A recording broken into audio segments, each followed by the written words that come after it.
everybody, and welcome to our June installment of the World Above the Tetons speaker series. This month, we have Michela Negro joining us, and I am thrilled to introduce her.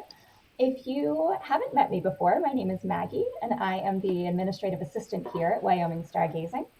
These are typically hosted by our founder and executive director, Samuel Singer, but he had another engagement come up tonight, so I am taking the reins, and I hope you're not too bitterly disappointed. If you are, we'll get through it together. But it is my distinct honor to present Michela Negro. And Michela, please take it away. We are all yours. Thank you. I guess I'll start sharing my screen.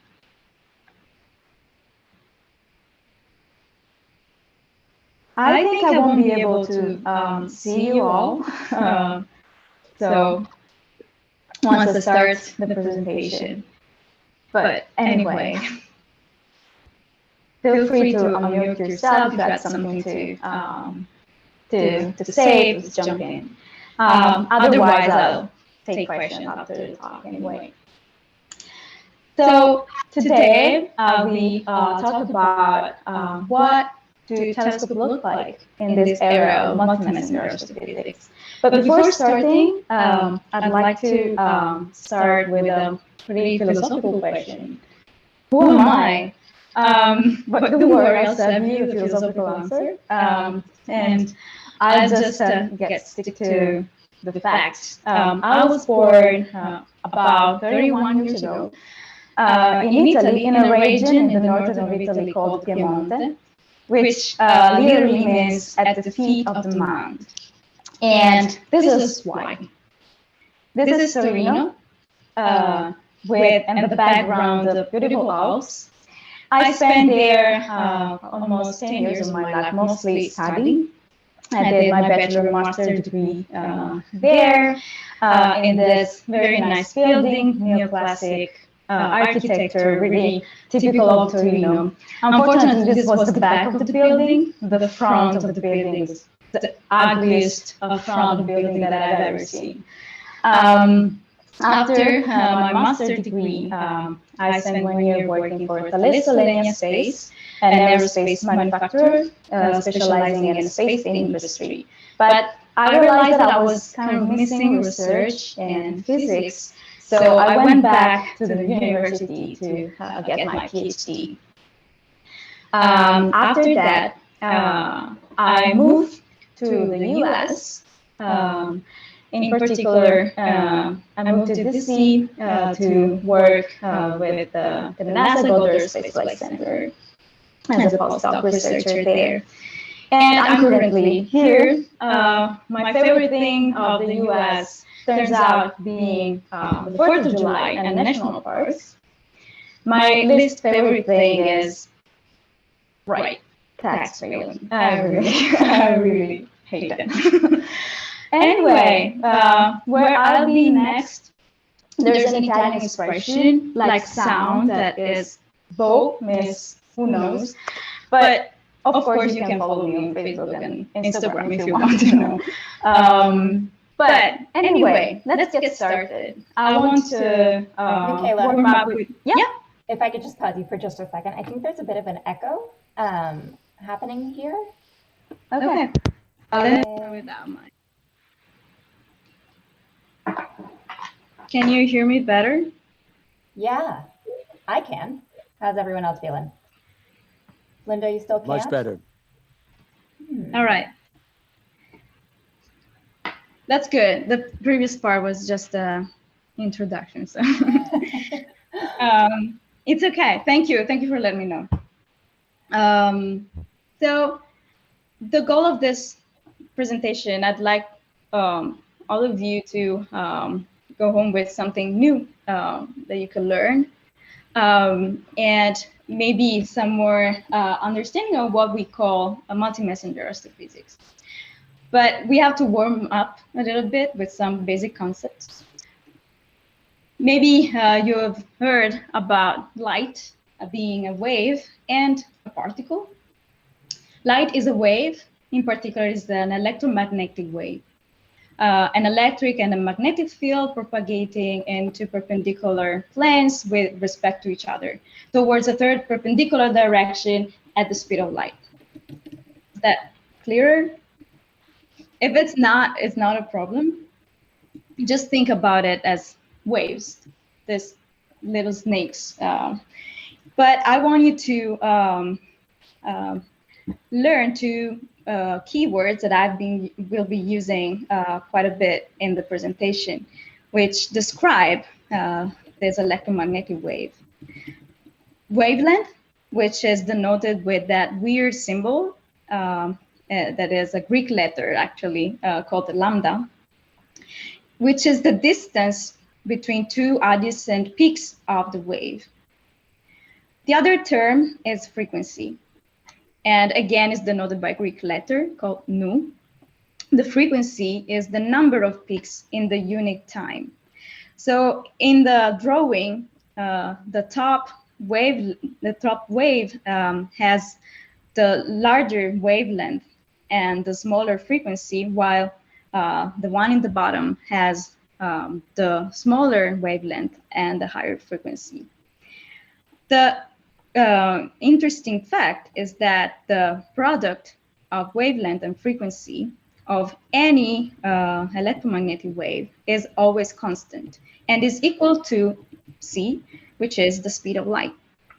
This means that if you have a small wavelength, you have also a high frequency. But let's move on. Light is also a particle. It's an elementary particle called photon. It is the quantum of electromagnetic field. Quantum is the minimum amount of any physical entity or property, in this case, the electromagnetic field.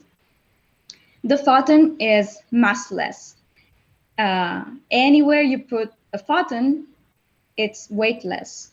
This means that it doesn't have to carry mass, and this makes the photon the fastest particle ever. So the photon is kind of the flash of particles. It's also its electric charge is zero. And this is an important characteristic, especially when we want to observe photons from astrophysical objects, as we will see later. One last thing before we start.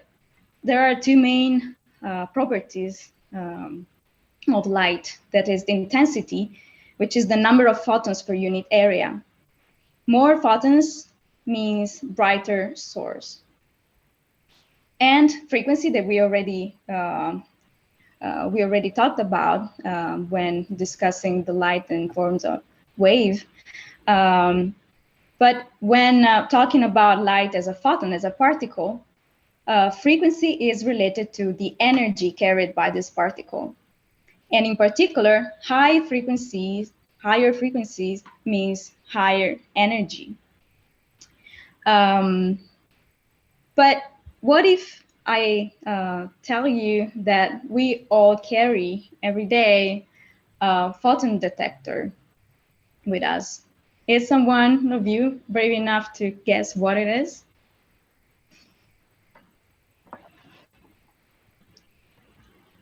Maybe? No? Well, I'll give you. Nah, that's right. That's it. So our eyes are photon detectors. The retina in our eye contains two kinds of photon detectors that are the rods that detect the intensity of the light. They are sensitive to the number of photons that we detect. So we can recognize if something is brighter or fainter. And cones we detect are sensitive to the frequency of the light, the energy of the photon. So we have three different cones that are sensitive to three different frequencies, and we recognize these frequencies as colors. And we are actually seeing a spectrum of colors when we can combine information from different intensity of red and green or blue. Visible light is what we call the range of frequencies that our eyes can detect. And it might seem silly, but we have used this detector for centuries to do astronomy.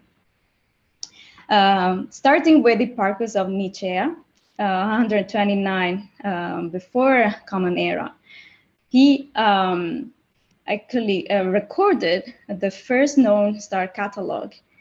He registered the position and the brightness of 850 stars. Clearly, he didn't have to waste time filing taxes. But we don't have a copy of this catalog. The only surviving record of this star catalog is carried by the statue that I show you in the picture. It's a Roman copy of a Greek original, and it's known as Farnese Atlas, who's holding a celestial globe on his shoulders with constellations that have been drawn according to the Hipparchus catalog. And as I said, we used our eyes and this detector for centuries until the last known catalog came out by Tycho Brahe of Denmark in the 16th century. He also had plenty of time and he cataloged 1,000 stars. He actually used some tools that it built on its own, the sextants and quadrants. And we just helped him to precisely record the positions of the stars. But then we all know that the telescope came out, and the first patent of the telescope was owned by a Dutch guy, Hans Lippershey. But we all know Galileo as the famous guy that the first pointed this telescope towards the sky. And thanks to Galileo, who liked the idea of the Dutch guy and built his own telescope, we had a jump forward for astronomy, and we had great discoveries thanks to Galileo, like the sunspots. So he pointed the telescope towards the sun, and observed that it wasn't the perfect entity that it was thought to be. It has impurity, it has some spots. And then he also observed the phases of Venus that was actually behaving like our moon. And then also that observed other planets had moons like we do. And it also, of course, observed our moon and discovered that it has mountains like Earth. So it was much more similar to Earth than expected. And I don't know if you had the chances to point a telescope towards the moon, but it's astonishing. So I can only imagine the awe of Galileo as one of the first men pointing the telescope towards the moon and see it as never was seen before. Anyway, we went through from our eyes to Galileo's refracting telescopes. Refracting means that focus the light through lenses, which were kind of hard to manufacture and quite expensive. And then the reflecting telescope, which you can currently find, which instead of lenses uses mirrors to deflect the light and focus towards the eyepiece, where you can actually observe the object. You see there's a big mirror on the bottom called the primary mirror, and there's a secondary mirror. And then the light gets to our eyes through the ocular. But this is also a telescope.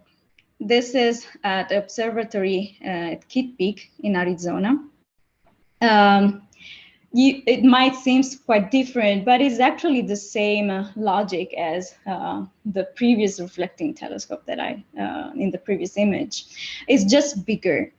You see the primary mirror now in the picture is closed, but is has a diameter of 13 feet. So it's quite large. And also a difference is that you can't imagine you have an ocular where you put your eye to observe the sky with this telescope. This telescope takes pictures with a technology that we all have. It's pretty cheap in our phones, smartphones. So the CCD camera, charge coupled device. To give you an idea, this is a picture of a cement structure that reproduces the mirror of that telescope at Kitt Peak. And as you can see, there are two crazy people there inside. One of those, it's me. And you know, this is probably one downside of being an astronomer or an astrophysicist. At some point, you might become crazy. But an upside is that you get to work in places like this. And of course, you get to work in places like this at night. But we went beyond this. We actually put a telescope in space. This is Hubble Space Telescope that you might have heard of it. A lot of pictures are now in study books. And if you don't, probably you have to update your study book. But again, the idea is the same. There's a primary and a secondary mirror, and the light gets deflected and focused on the camera. And then the pictures are sent back to Earth. So I think now we're ready to actually look at a picture of the universe. And that's it. This is a picture of our universe from Gaia. Is another satellite from the European Space Agency. And even if you haven't, it's the first time that you see this picture, you might have a sense of it. You might understand what's going on there. Where is lighter, you might deduce that it's brighter. There are brighter sources there. And then you can see there are dark spots, and you might conclude that there's something that is preventing the light of sources to come to our eyes to be observed. So there's something that covers the light, that it's absorbing it. And indeed, that's dust in our galaxy that actually prevents the light from stars behind to arrive to our telescopes. But now I want you to do a mental experiment. Imagine to be on a dark road. I can help you. I actually have a picture, pretty bad picture, but doesn't matter. It's night. You don't see much. But imagine to be able to extend the range of frequencies that you can see with your eyes, maybe below at lower frequencies. So below the red light, we actually have this sort of technology. It's called night vision. And if we do that, we might see more details. We might have a completely different perspective of what's around us. So what I want to say with this is that the visible light is just a tiny fraction of the whole electromagnetic spectrum. So we saw that it extends to lower frequencies, the infrared light, but it also goes above the blue light with something that you might have heard as UV, ultraviolet light. Is that it? Of course not. It's wider than that. And below infrared light, lower frequencies, we find microwaves and radio. Above the ultraviolet light, we see X-rays and gamma rays. So now imagine if you could have some telescopes or instruments that could see the universe at different ranges of frequencies of the electromagnetic spectrum. Well, I'll tell you something, you don't have to imagine them much, because we have those instruments. We build those telescopes, and we observe the universe in infrared, and as well as radio, ultraviolet, X-rays, and gamma rays. So we do have instruments to observe the whole spectrum of the universe. The universe through all the ranges of the electromagnetic spectrum. But how? How do this telescope look like? Let's start with infrared, which is the closer to our visible light. This is WISE. It's a satellite that was launched in at the end of 2009, and in early 2011 already finished scanning the entire sky twice in infrared light. And what kind of objects or what kind of things are visible in infrared that weren't visible in visible light? Well, first of all, you have to think that while dust was blocking some part of the photons in the visible range, the infrared light has a wavelength that is bigger, larger than visible light, and can go through dust. So for sure, we see the light of stars that are behind the dust. Furthermore, the dust can absorb visible light and re-emit in infrared light. This is called zodiacal light. There are also some other nearby stars that are cooler than our sun, called brown dwarfs, that we discovered with WISE. And other kind of extragalactic objects like ultraluminous infrared galaxies, and etc. So there's much more that we can learn by observing the universe through infrared light. But how this telescope look like is not much different than what we saw for visible light. Indeed, there's a bigger primary mirror, there's a secondary mirror, and the light gets deflected and focused on a screen that takes the picture and sends the picture to scientists to decode it and learn about it. But what's the challenge here? What changes? Well, heated objects also emit infrared light. So this kind of telescope has to be really cool, kept below minus 430 degrees Fahrenheit. This is just 15 degrees Celsius above the absolute zero. So this is a real challenge, and this is the difference between this infrared telescope and the visible one, the optical telescope. But let's move on to microwave and radio. In the picture you see Planck. This is an European satellite that took data between 2009 and 2013 and produced the map that you see in the background. How does it look like? It already looks different than before, right? But the concept is the same as the photons that get deflected and focused.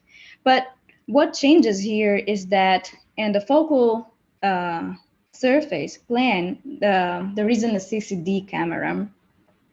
What the light finds there, the microwave photons, are bolometers.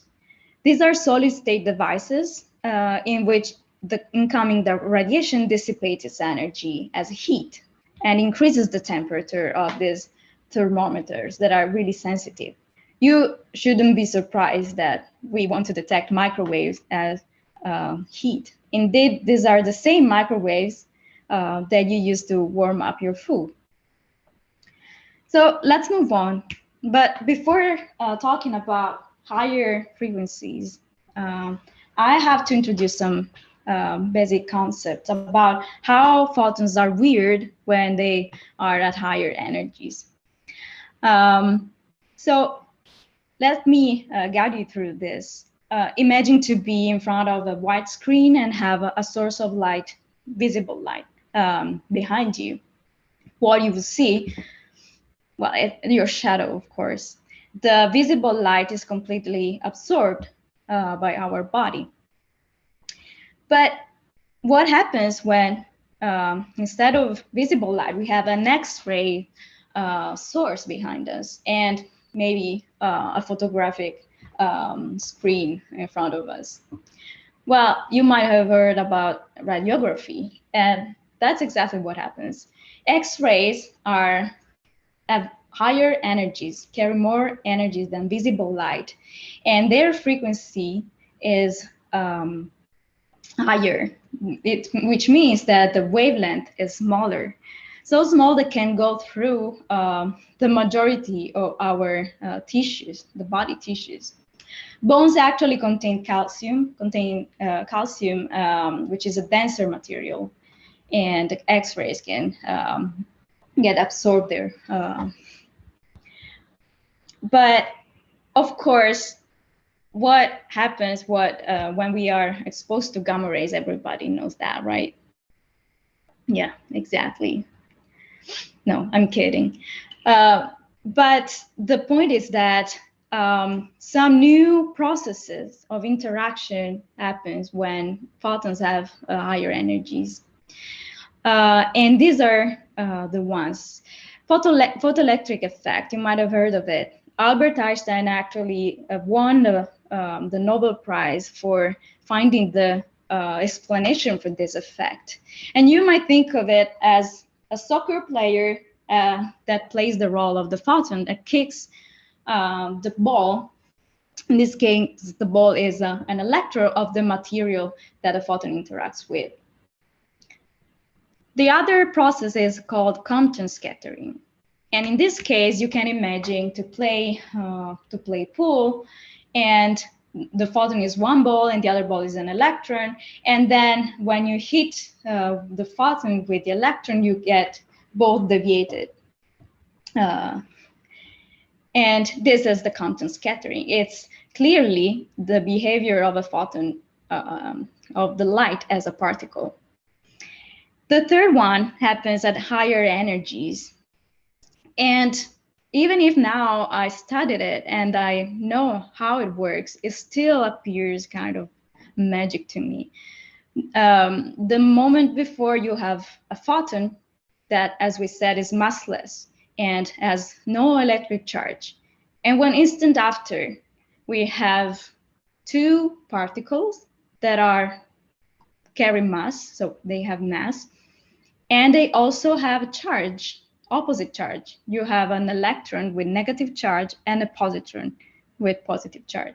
So you see, this is kind of hard to find the equivalent example in everyday life. So I just put it as magic. But we'll see how we exploit this process to actually detect high energy photons. So let's move to X-rays. In the picture, you see Rosetta. And this telescope detects X-rays. It looks like, it kind of looks like the visible telescopes. You have this tube, but you don't really know what's inside it. And indeed, there's a challenge for X-rays. They cannot be reflected by mirrors. What would happen is that X-ray are so energetic that would go through the mirror and would be absorbed, and you will lose the information that you want to learn from the X-ray. So how do we focus the X-rays to our cameras? Well, this is how there are a number of concentric paraboloids, like cylinders, metallic cylinders, and the X-rays that in this scheme are coming from the right are slowly deflected to then arrive and get focused on the focal surface. So In this picture, there's an actual picture of this optics for an X-ray telescope.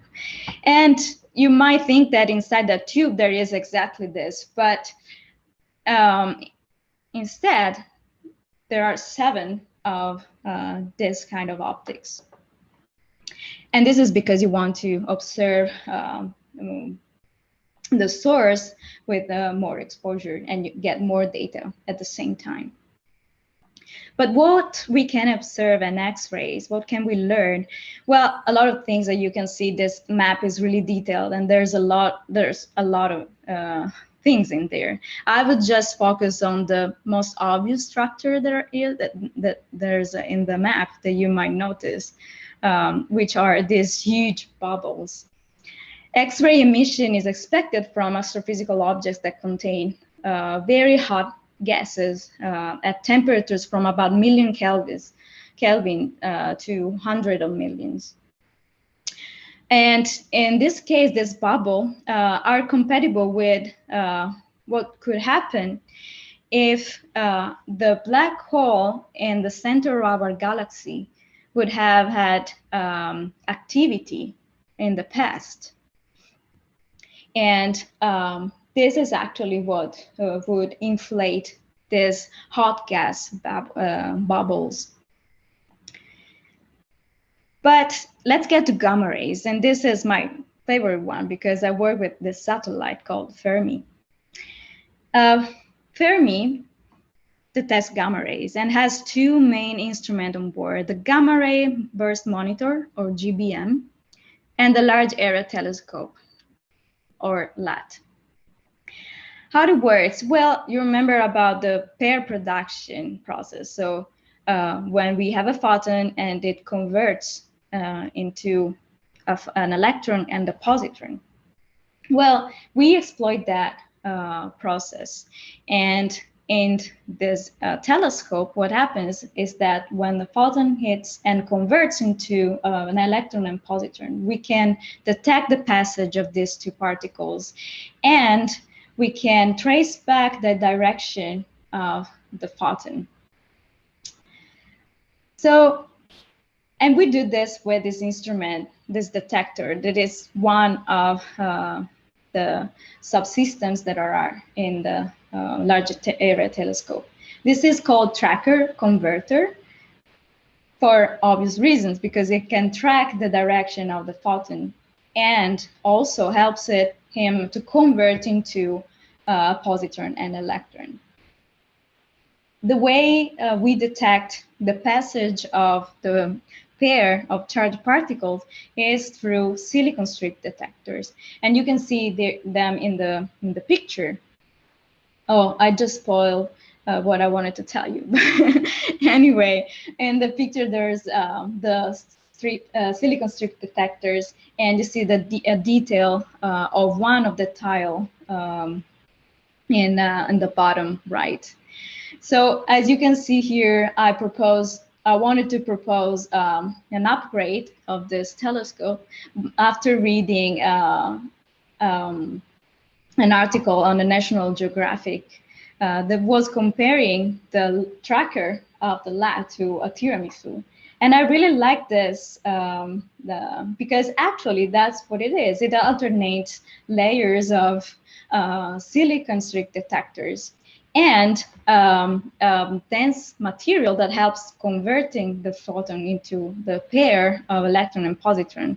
This material is called tungsten, which you might have heard of it used in the old bulbs. It was burning and lights up the bulbs. But what about the other, what about the energy of the photon? How do we measure it? How do we detect it? And the answer is through calorimeter.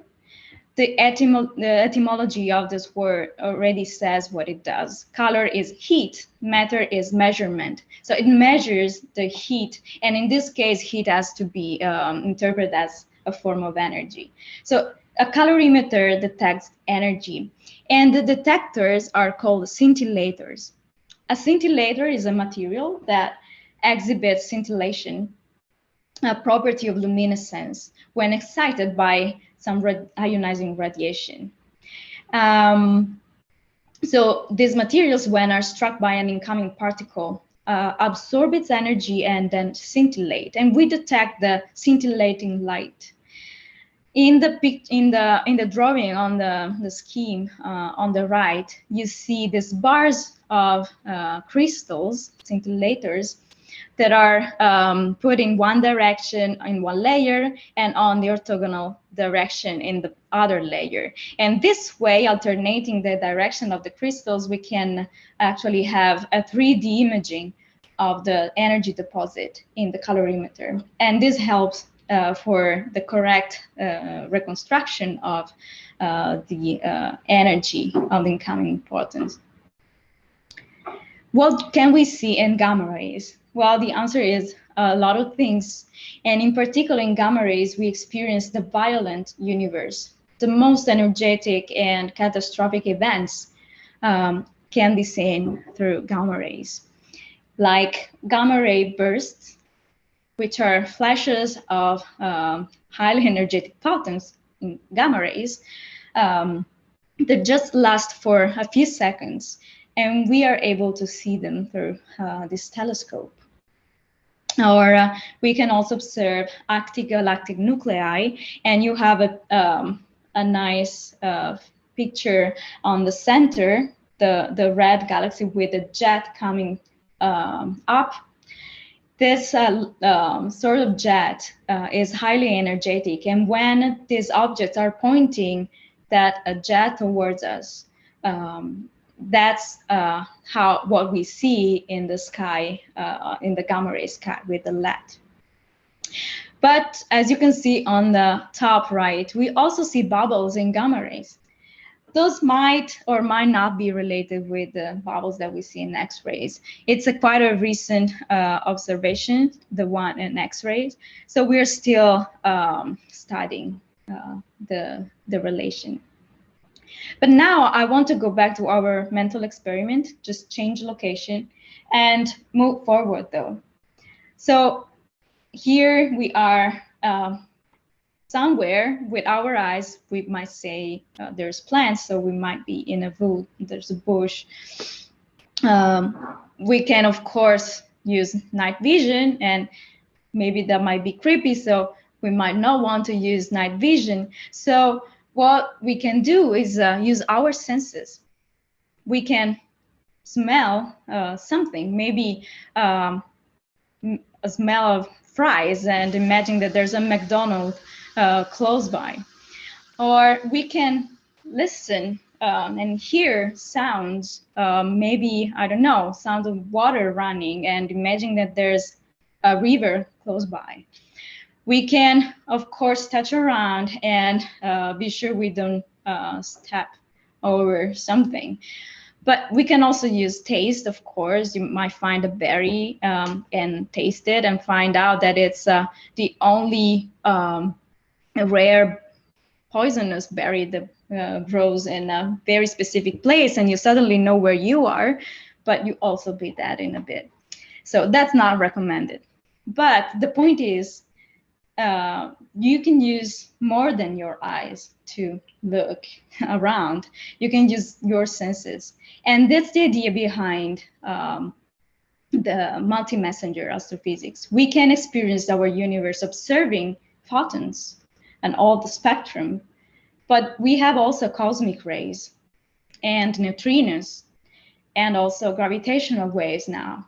So we can experience the universe using different, what we call messengers.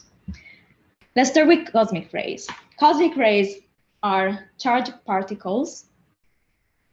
And what happens is that if they are coming towards Earth and they collide with the atmosphere, they produce many secondary particles, each one sharing part of the primary particle energy. Each secondary particle then collides itself with other nuclei of the atmosphere and creates a new generation of energetic particles. And the process continues, multiplying and multiplying the number of particles. The result is what we see there in the drawing. It's a particle cascade, and this is called extensive air shower. When this extensive air shower arrives at ground level, there are billions of energetic particles, and it can extend over an area that is as large as 10 square miles. So in this video, we see cosmic rays interact with the atmosphere, and in particular arrive in a specific place. That is in Argentina, in particular La Pampa Amarilla, or Yellow Prairie, where there is the Pierre Observatory waiting for them. And the Pierre Observatory are all those tiny dots that now you'll see closer in a bit. Those are actually tanks full of a magic liquid that is called water. The water can detect a particular form of light that generates when those particles interacts with the molecules of the water. And this is how we detect cosmic rays. But there's a challenge. So these cosmic rays, the high energy cosmic ray that Pierre wants to detect, are extremely rare. Those are what we are interested in. Those are the interested cosmic rays. And we are talking about energies that are, maybe the number won't tell you much, 10 to the 19 electron volt. Imagine that a photon of visible light is around 2-3 electron volt. These energies are huge, and that's the number extended for you. So there are 19 zeros. And the cosmic rays with this energy happens to hit Earth 1 per square kilometer per year. While if you add 1 zero, you have 10 to the 20 electron volt. And that's mostly the energy of a baseball traveling at 33 miles per hour. And those events, those cosmic rays, are hitting Earth at the rate 1 per square kilometer per century. So what you have to do is to build a big detector. So those tanks are kilometers apart from each other, and it covers a really big area. To give you an idea, here's the Grand Teton National Park that you have there, and I will visit soon. And here's Auger. While the red circle is the 10 miles, that is the average size of cosmic air shower when it hits ground. So this is the only way to detect this kind of cosmic rays. But let's move on. Let's talk about neutrinos. If you want to see a neutrino detector, what you have to do is to go to the South Pole. What you can do, there are others, but this is particularly astonishing. And I gave you there the precise location, the precise coordinates, if you really want to commit to this. And you will find this structure, which is not the detector. Yeah, this is the control room, actually. The detector is beneath.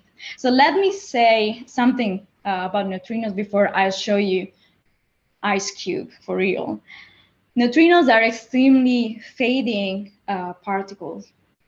They interact weakly and rarely with material.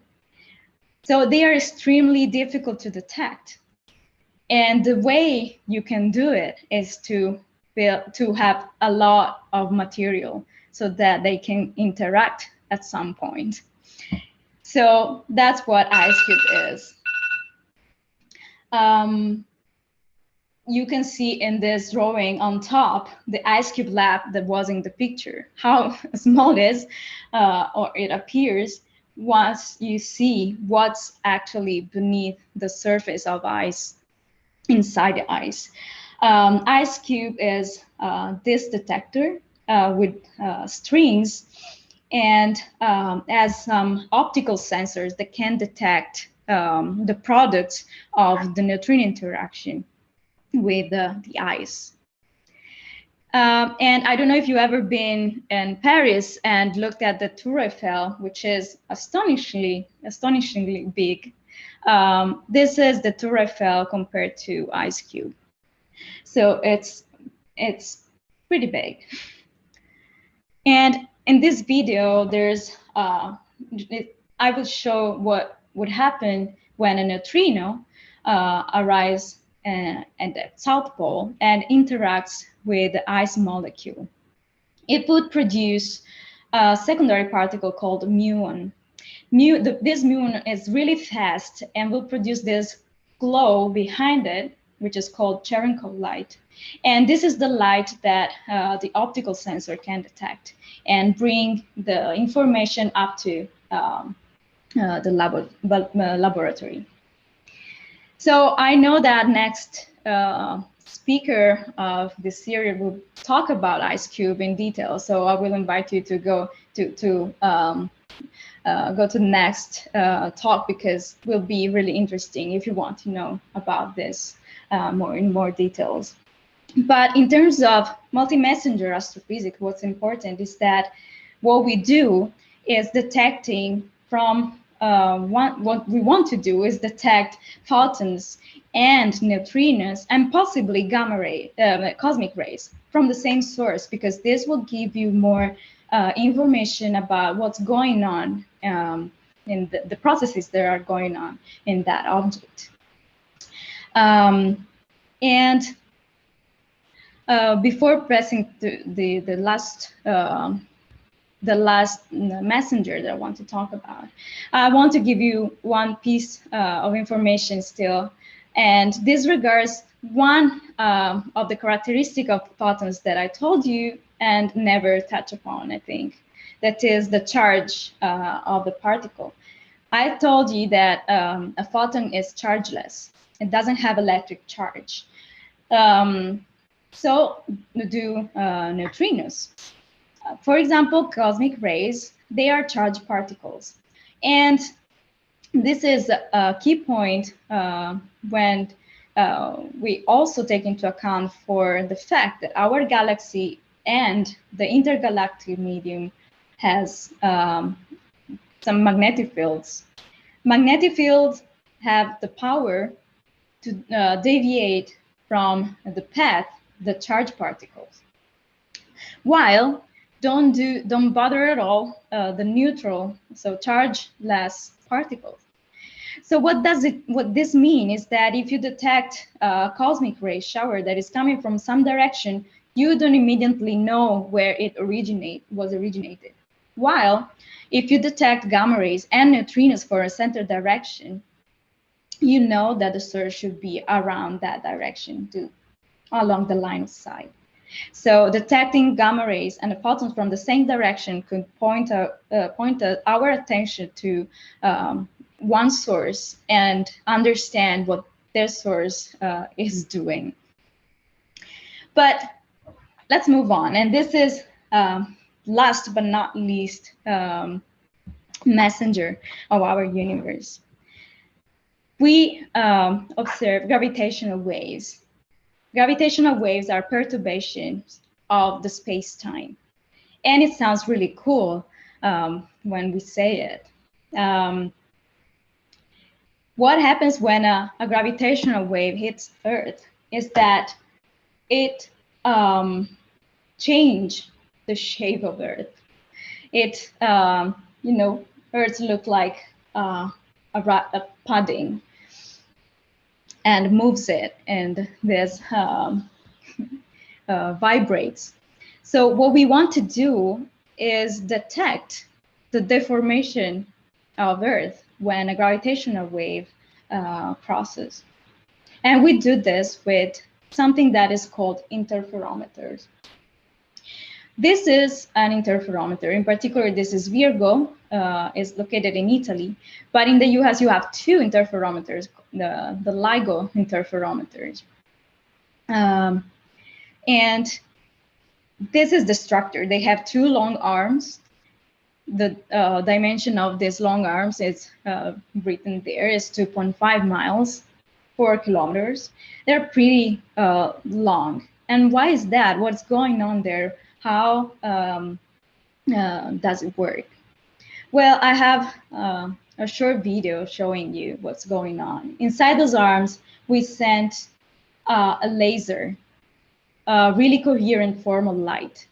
We split the laser in two along the two long arms, which at the end have mirrors that can reflect back the light, and then focus both the radiations in the same focal plane. When nothing is going on, no gravitational wave are crossing, those two waves are canceling each other. So the screen at the end is a detector. It doesn't see anything. But when a gravitational wave is passing by, the distances between of the arms is changing. So also the wavelengths are moving, and they become coherent at some point, and they form this interaction in the detector. What is the actual size of this change in distance? Well, it is pretty small, and this is the number. The change in distance in the arms of the interferometer is 10 to the minus 19 meters, which is 10,000 times smaller than the width of a proton.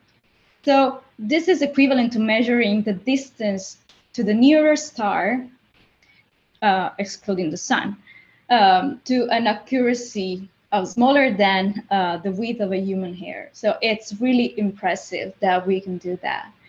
But we do. And we detected the first gravitational wave on September 14th, 2015.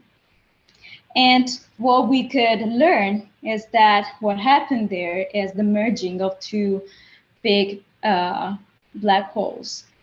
The actual signal that we registered in the LIGO interferometer are the two blue and red lines that you can see there on the bottom.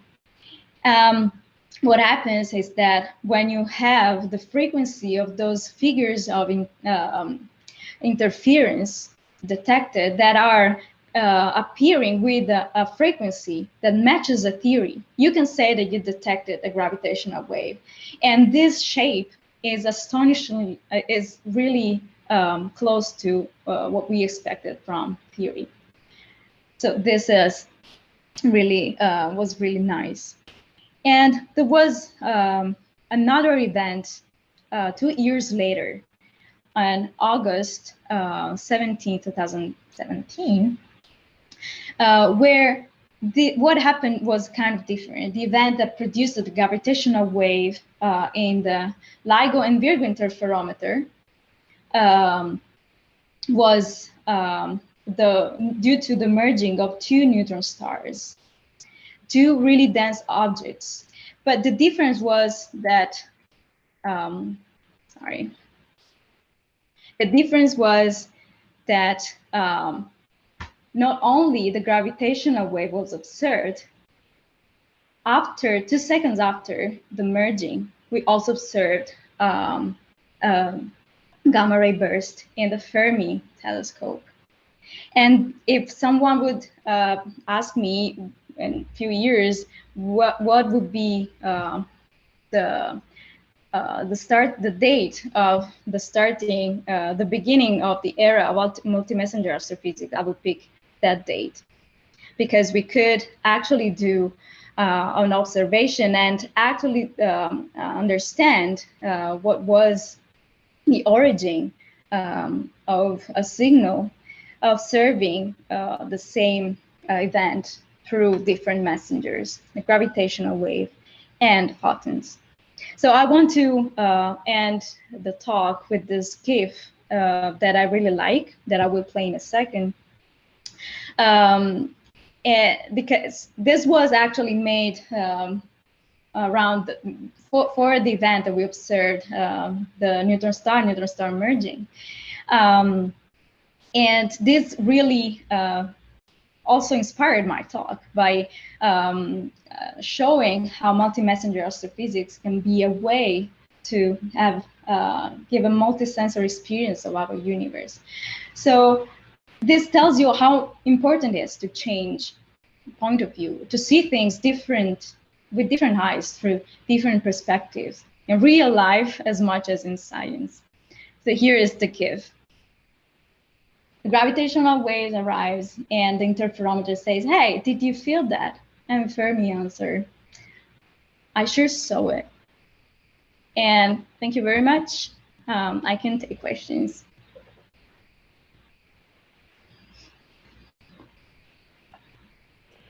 Michela, this is Liz Mosley. I don't have a question at the moment, but I just wanted to say thank you, and I loved your sense of humor. Thank you. It's kind of hard, you know, when you don't have, you know, feedback, but it's, thank you. Great. I appreciate it. I have a question. Go ahead. How long, I have a couple questions. One is, how long do these events happen that cause the gravitational waves? Are they really just seconds? That's the first question. And then on, you want to know the time scale? Go ahead. What's the time scale?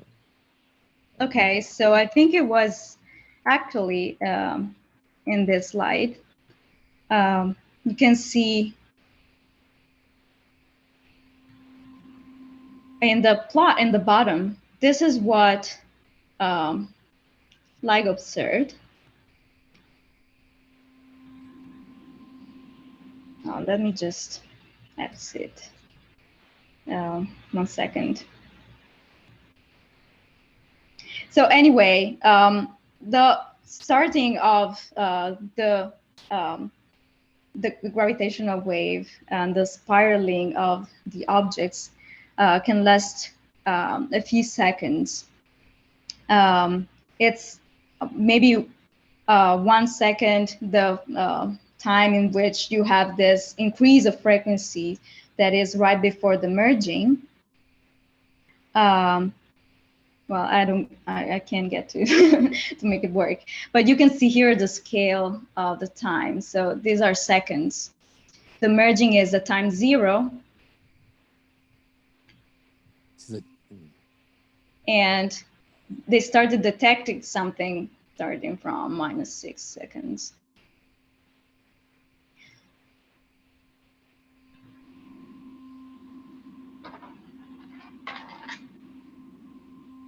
This is for this particular event.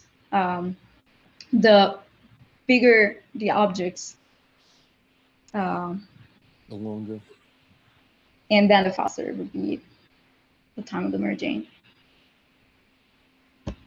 And then, so that's astounding. These gigantic things, you know, just kind of happen in just seconds out there in the universe all the time. I mean, that's just. Yes, you're right.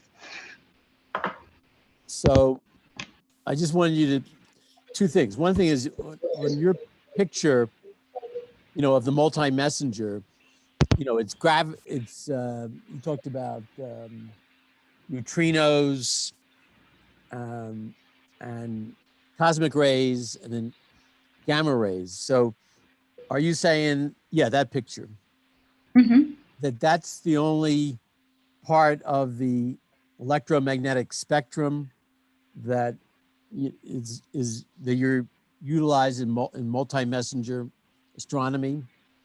Just the gamma wave? Oh, okay, I see. That's a really good question. I am devoted some of my research to this topic, I'm using gamma rays. So yes, that energy, but that's because for some reason in the processes that could produce neutrinos, we would expect to also produce photons in that energy range. But well, so far we have not been the lucky. We actually observed a gamma ray flare from a blazar in coincidence with a neutrino event. But we are not excluding any other wavelength that could be observed in coincidence with neutrinos. It's still in you know, a new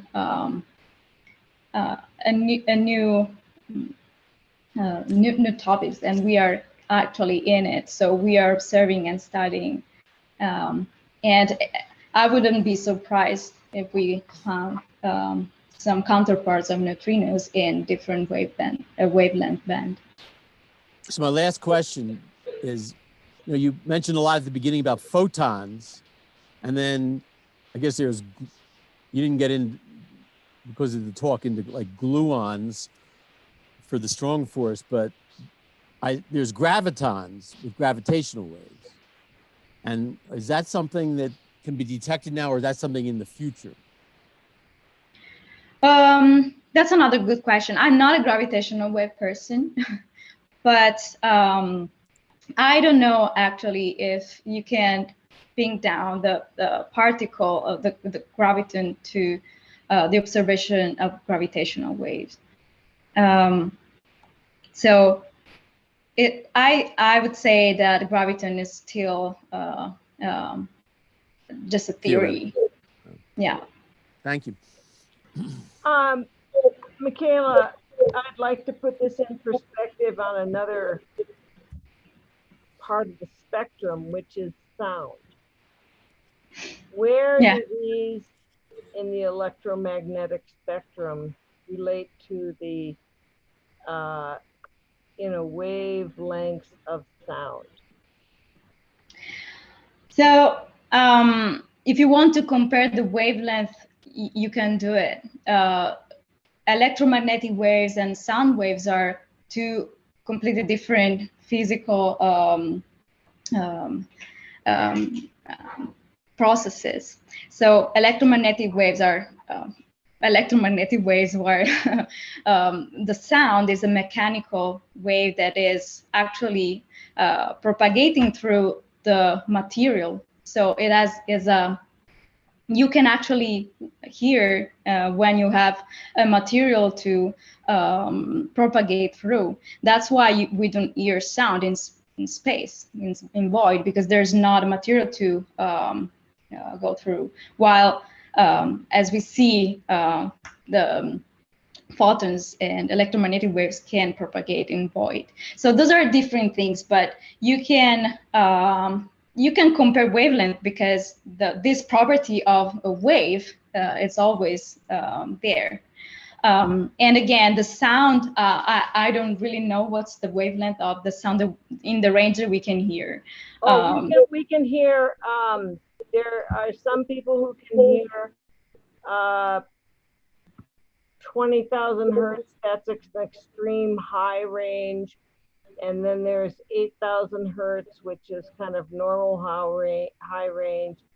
And then there are instruments that make a 16 hertz wave. And these are waves that are, they're there. And then there's the issue of light and color. And is this not on a spectrum with the electromagnetic wave field where you are talking about extreme highs and I'm talking about human lows? Interesting.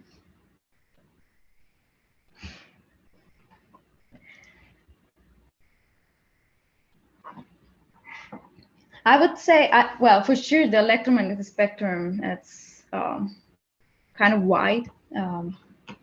But again, as probably the sound, the portion of frequencies that we can see as the frequencies that we can hear are quite, limited. But of course, you can do that, comparison. I've never done it though, but it's interesting. I mean, there are We little actually cars have. down. Say that again. No, sorry. What I was going to say is that in case of gravitational waves, the wavelength that are of the gravitational wave, which is again another different beast, is a perturbation of space-time. But the wavelength is actually comparable to the audible sound. So actually in the video that I showed, I removed the audio, but you can actually hear gravitational waves in that plot, because that range of frequency can be translated into sound, and it's what is called the chirp of the gravitational wave. So this is actually interesting. I mean, I'm a musician by trade, and I see. I know that we test our wavelength sensitivity down to the hertz, 1 hertz level difference, and we can hear differences in the hertz, so that when you have 2 people playing an instrument that is out of tune, you can hear a different tone that is much lower. And we're talking about other instruments that go down to 16 hertz, which is pretty darn low, but it's pick upable by the human being. And I was curious where this sat in the spectrum as to what you were speaking to. Yeah, I think that I could translate that as how well we can, the error in the detected frequency of energy of the photon that we detect. And the answer is that the error of how well we detect energy or frequency depends on the instrument, and also depends on the current technology, and it's different through the electromagnetic spectrum. It varies a lot. So we can, for example, detect very well precisely what happens in the visible range and radio. The resolution is not that good in gamma rays, for example. Got it. That helps. Michela, the original LIGO gravitational waves, we attributed to the merging of black holes. Was there another messenger that told us where those black holes were? This is a good question. The answer is no. But that was actually a clue. You can also use the fact that you don't observe something from a point, and that is actually a key because we don't really expect photons or gamma ray bursts from a merging of 2 black holes. So that was actually a good thing. When the gravitational wave happened, like 70 observatories on Earth and space also followed up that event and point in the direction of the gravitational wave where it was triangulated. And we couldn't observe anything. And we calculated that we could have been able to observe something if something happened. So this is actually another piece of information that you can use, the fact that you don't observe something.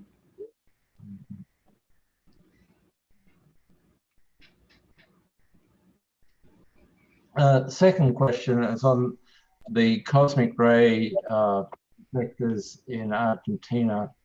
Again, they're non-directional. have we had any events from those detectors that we've been able to correlate to an object from another messenger particle? Sorry, what event are you talking about? I missed the first part.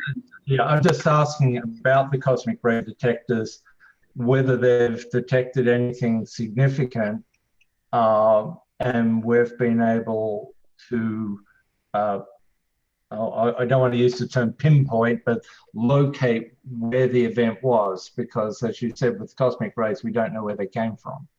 Yes, it changes a bit when you have high energy, very high energy cosmic rays. The higher energy of the cosmic ray, the harder it is for the magnetic fields to deviate them, but they still do some. So we can reliably detect I would say a dipole in the sky. So of high energy cosmic rays. It's hard to, I don't think, I mean, if it's a close by source and it produces a very high energy cosmic rays, we would observe, a number of cosmic rays coming from that source. But at high energies, they are rare. So you have that other challenge that maybe you just don't observe them because you don't have enough area covered. And so it's really difficult. We can do something, but not much. Even if you have a source that detects, that produce two cosmic rays, they can get deviated quite a lot, and maybe don't fall both in the detector.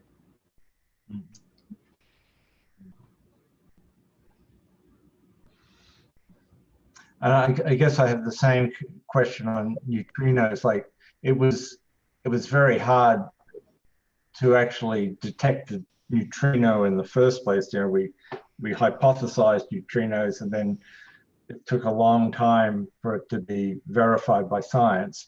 And I guess I have to wait for the next talk to hear about the neutrino telescope and the ice cube array and see just how effective that is. Yeah, Anna will surely know better than me about ice cube and neutrino detector. Thank you. You're welcome. Do we have any other questions?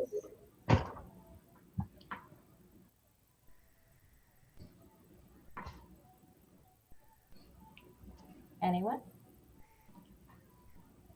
Do you know what axions are? Sort of. They're kind of weird stuff. No, of course I've heard them. Now, axions are again theoretized particle in particle physics. They could explain some properties of violating properties in particle physics, but there are also this axion-like particles that are good candidates now for dark matter, and that's all I know. Well, the reason I'm asking is, is it the hope that the future of multi-messenger astronomy is going to evolve into trying to understand more about dark matter and dark energy? I hope so. I hope so, but it's hard to tell. Also, we don't really know much about dark matter. This is something that we can, it's a balance of what we can do, what we can observe, and what we actually know. We don't know much about dark matter, and we would be able to see it if it's a particle or something that couples with particles that we can observe. Mm-hmm. So you have to assume that to build a theory that then can Beat observations. compared to data, So because that's what we observe. what is the next, over the next few years, how do you see multi-messenger astronomy kind of evolving in, the near term, next few years? So what I'll hope for the future is that we actually find counterparts of neutrinos, as we will see in the next talk. IceCube detects an excess at high energy in the neutrino spectrum. So we know there are neutrinos that are coming from astrophysical objects. So that are not produced in the atmosphere by the cosmic ray shower, right? Those are the background. We know there are neutrinos that are coming from the universe. We still are not sure of where are they coming from, actually, and what are the unambiguously what is the counterpart for them. So I hope, and I think this is probably not that far in the future, not that crazy, that we'll be able to find the counterpart of this. And also, it's I hope that we'll detect another neutron star merger and find more clue about the physics involved. That event was also a really nice event to know more about kilonova. It's another object, but we actually observed how some heavy elements get produced. And that was in this actually event that we could observe that. So there's a lot of things we can learn from with the current instruments that we have. Being said that, we're also thinking about future missions and observing different ranges of again the electromagnetic spectrum. For example, right below the energies of the Fermi detected by Fermi, but above the X-rays, there's a range of frequencies that we don't really have observed that much. And in that range, maybe we can find other clues, sorry, of other processes that are going on. But that's more in the future because this instrument have to be built yet. Thank you. So that brings me to the next question on Fermi. Is there a next generation Fermi? A lot of these talks have been about bigger and better optical telescopes. Are we working on, or is there plans to launch a next generation Fermi? And if so, what more can it tell us? So Fermi did really well. Now has been 14 years in orbit taking data. What we should do instead of building another Fermi, which will be still there running maybe for a few years still, I hope, we should, as I said, maybe extend and look at other wavelengths, like lower, so always gamma rays, but at lower energies, because that can tell us a lot about events like gamma ray bursts, etc. But in that case, there are also some dedicated missions that devoted to the detection of these transient events, so gamma ray bursts in particular. While something like Fermi that survey the sky, it's at those energy of Fermi does. It's not on the list of things. We still have Fermi, so we're good at this point. And it's a good question what we could do if we had another Fermi. Yes, it's not obvious what more things we could do with more statistics, with more data. Fermi already discovered a lot of things, a lot of pulsars, the bubbles, and so it's hard to say what's more there. But definitely, I would build other gamma ray burst detectors and other gamma ray missions devoted to this. Thank you.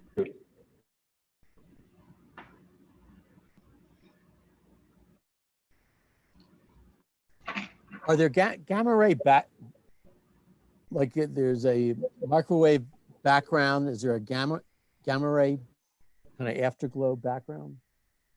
Yeah, yes, actually, you hit the point because that's what I'm studying.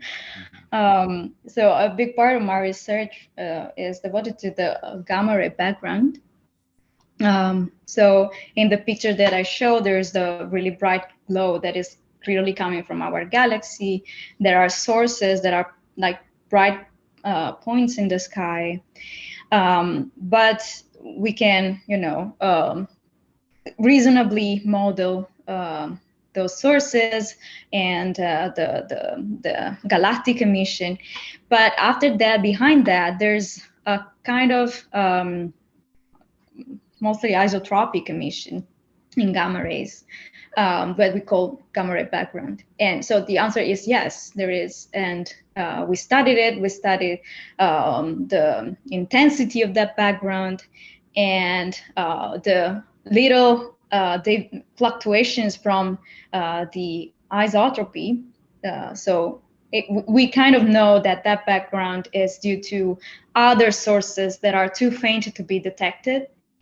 But they are still point sources, almost isotropically distributed.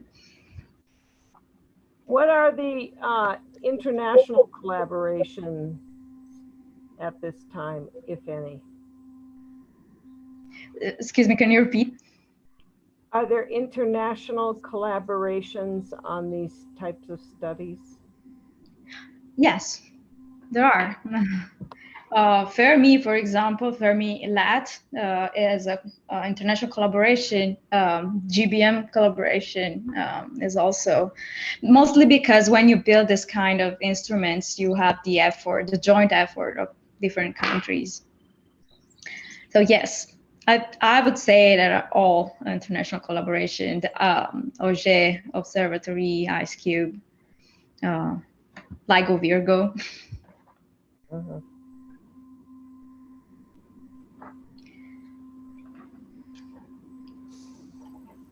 Probably have time for one more question if anyone's been holding out on us. Going once, going twice.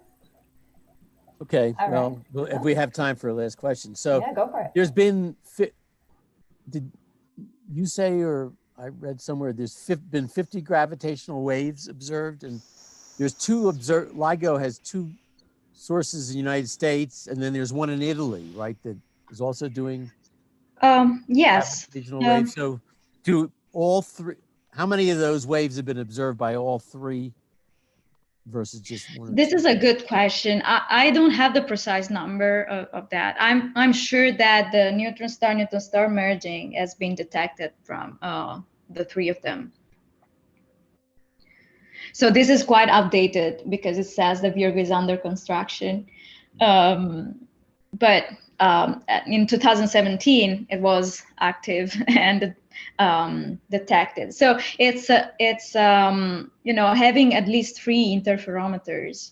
It's what you need to triangulate reasonably well the direction of the incoming gravitational wave. And restrict why that is important, because if you have a big area in the sky, there are a lot of telescopes that have to spend a lot of time to scan a huge area of the sky. While if you can precisely locate the direction, then you can have faster scanning of that region and observe something. Thank you. All right. Well, Michela, thank you so much for your time tonight. This was amazing. Thank you. Thank you. Let me stop sharing the screen so that I can see you all. Okay. There we go. Perfect. Thank you. Yes, thank you so No much for your questions, presentation. Ryan? Yeah. What about Ryan? What was that? You always No have questions. questions, Ryan? I was just listening to it and I find it really intriguing. Just the orders of magnitude is really the selling point for me. It always just blows my mind when we deal with things that are like 10 to the 19 and the effect going backwards 10 to the minus so many seconds that energy is released. But yeah, lovely talk. I enjoyed all of it. Thank you. Yeah, so in that same vein, since it was already brought up, and half of my job has already been done for me, I hope I see all of you next month as well for Dr. Anna Frankowiak's talk. I hope I said that correctly. And she will be discussing IceCube. So that'll be July 11th. It's going to be a morning presentation at 10 a.m. And I hope to see all of you there. But thank you so much, everyone, for coming tonight. Thank you, Michela, for such a great talk. Yeah. And Thank you. yeah. Thank you. Thank you. Thank you for inviting me. It was a pleasure. Thanks. Absolutely. All right. Well, everyone have a great night. And thank you so much for coming. Thank you. Thank you. Happy holiday. Same to you. Thank you.